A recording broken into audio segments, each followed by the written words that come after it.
to encourage you tonight that the prophecy laying over your life, there is a set time for it.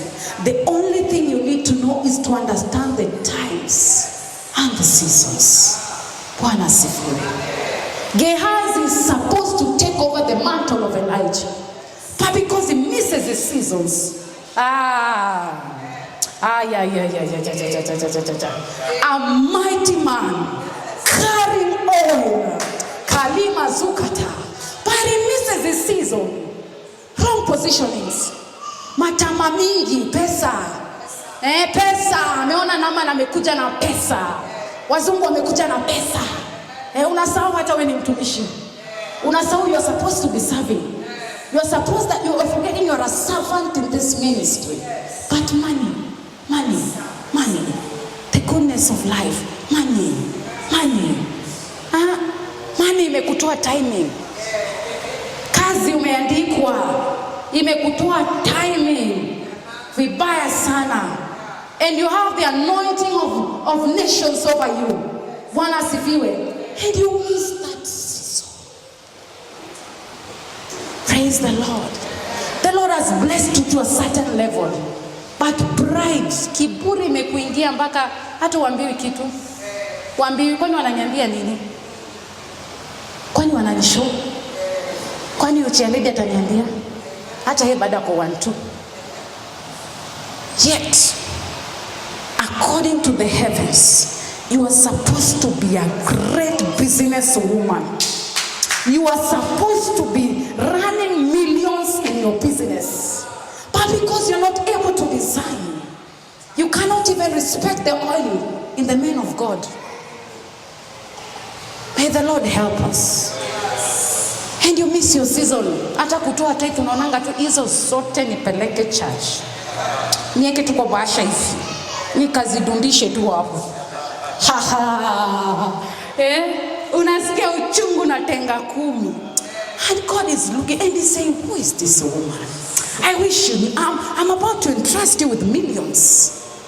Praise the Lord. Understanding times and seasons.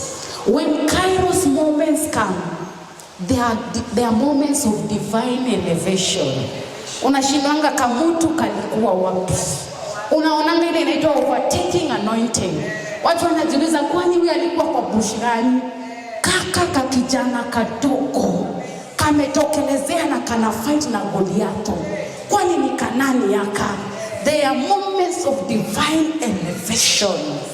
Praise the Lord. There are moments of divine, and nobody can hinder it.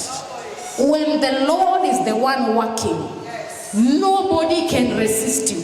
People might hate you, some might backstab you, but because it is the hand of the Lord, just like David, a young boy, Shakata Lava, is coming, and you know Goliath is threatening an army of soldiers. But this young man, it is a moment of liberation. And the Lord is, because kumbuka time yake ya Chronos, Mungu alikuwa anamprepare. Chronos is a moment of preparation. What you do during your Chronos moment will determine whether you will walk into your Kairos moment. Praise the Lord. So this one we see clearly in Genesis 40:14, the story of Joseph.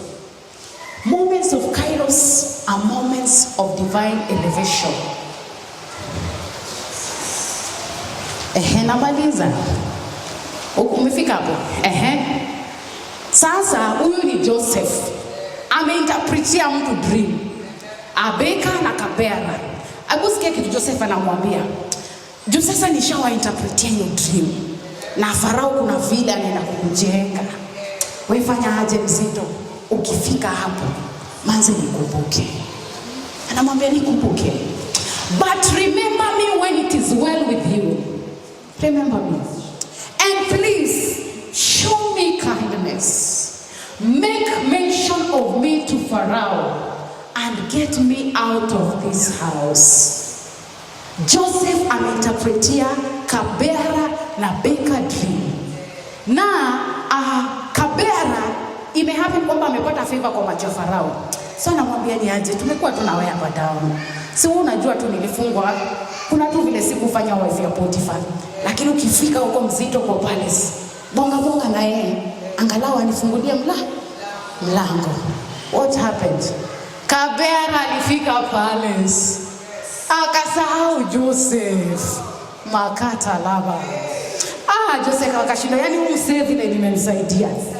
Let me tell you, men can forget you. Men can go and even forget you ever existed. But when it is the time of God elevation, listen now. God is coming himself during the Kairos moment to lift up Joseph.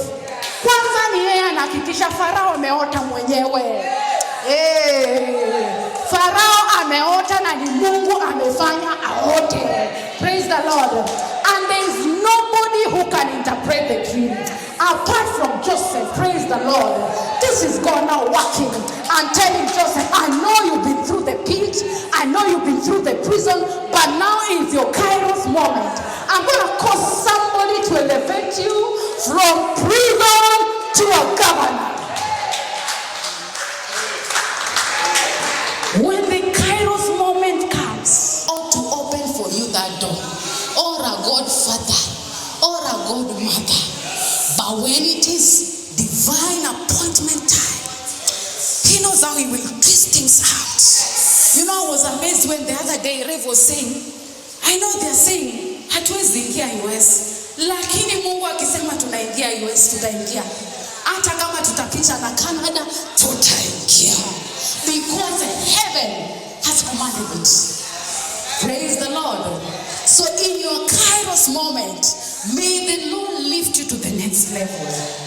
Praise the Lord. And as I finish, Kairos moments are moments when destinies are shifted or are changed. Praise the Lord. And this we see in the story of Ruth. Bwana asifiwe. Umadhe hazi yake amededi, watoto wamededi, mabibi za watoto wake ndiye amebaki nazo hapa.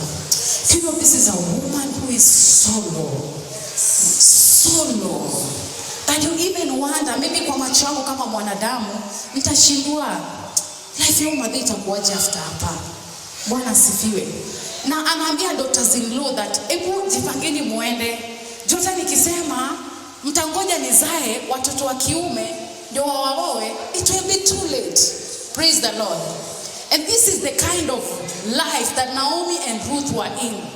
But thank God, because at the Kairos moment, when God came through and Naomi and gives Ruth instruction that go and sleep at the feet of Boaz, praise the Lord, that was the time when there was a shift in their destiny. Bwana asifiwe. And you people, do you know that Naomi is in the lineage where Jesus was born? Do you know that? Mama mwenye Bwana alikufa, you know, she was a widow, right? But the same widow is the one that is coming to the lineage where the King of Kings is born. Destinies change when we are in our Kairos moments. Can you stand up on your feet as I finish? Ambia jirani yako, elewa majira yako. Stand up on your feet and tell your neighbor, understand your times and seasons. Praise the Lord. Nangoja watu wasimame kwa mguu. Now this is what the Lord was releasing in my spirit. I don't know that it is First Chronicles. Somebody help me that the sons of Issachar. 12:32. First Chronicles 12:32. This is what was so heavy in my spirit. Of the sons of Issachar who had understanding of times to know what Israel ought to do. Praise the Lord. Their chiefs were 200, blah, blah, blah, blah. But my anchor scripture is, they understood times and they knew what ought to be done. I know somebody is feeling it is my season. But the Lord is asking, do you know what you ought to do? Not what you feel like doing. Not what you think, I think. No. Not when you're moody. What you ought to do. Lift up your hands and tell the Lord, help me. Because some of us, we missed the season because we didn't even know what we are supposed to do. They knew what is supposed to be done, not what they feel like doing, not what they think they should do. No. What you ought to do. Father, in the mighty name of Jesus, we thank you. We give you glory, honor, and adoration. Give us understanding, oh God.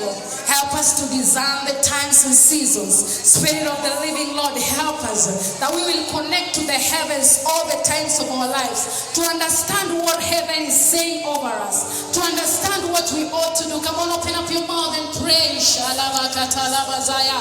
need the Spirit of God so that you know the times and seasons. You need the Holy Spirit. It is through the Spirit of God that we connect to what the heavens is doing. It is through the Holy Spirit that we are able to know what is happening.